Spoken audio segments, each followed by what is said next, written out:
मोठेगावकर sir आता त्या विद्यार्थ्यांना काय उत्तर देतील, जे विद्यार्थी सरला शिक्षक रूपातील देव मानत होते.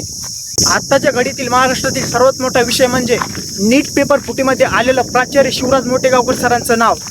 माणसाची एक चूक त्यांनी कमावलेल्या आयुष्यातील नाव, समृद्धी आणि विश्वास यावर कसं पाणी फिरते याचं हे ज्वलंत उदाहरण.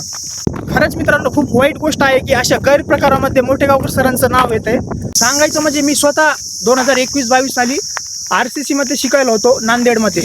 माझ्या एक्झाम पॅडला अजून पण RCCचा पिरियडिक टेबलचा फोटो लावलेला आहे, तो मी इथे ॲड करील. मोठेगावकर सर जेव्हा लेक्चर घेण्यासाठी येत होते, जसं की एखाद्या पिक्चरमध्ये हिरोची एंट्री होते, तशा प्रकारे विद्यार्थी मोठेगावकर सर लेक्चरला आल्यावर त्यांचं स्वागत करायचे. म्हणजे ज्यांनी खरंच मोठेगावकर सरची शिकवण्याची पद्धत पाहिलेली आहे, त्यांच्याकडून शिकलेले आहेत, म्हणजे कोणी असं विचारच करू शकत नाही की सरचं अशा प्रकरणात नाव येऊ शकतंय, पण आलेलं आहे. या प्रकरणामध्ये मोठेगावकर सरला CBIनं 9 दिवसाची कोठडी सुनावलेली आहे. आता इन्व्हेस्टिगेशनमध्ये काय पुरावे हाती लागतात काय नाही हे आपल्याला पुढे समजलं. पण ज्या विद्यार्थ्यांनी नीट परीक्षा देण्यासाठी 2 वर्ष अहोरात्र कष्ट केले, परिश्रम घेतले, मोठेगावकर सर आता त्या विद्यार्थ्यांना काय उत्तर देतील, जे विद्यार्थी सरला शिक्षक रूपातील देव मानत होते, सरवर एवढा विश्वास ठेवत होते, सर काय उत्तर देतील त्यांना.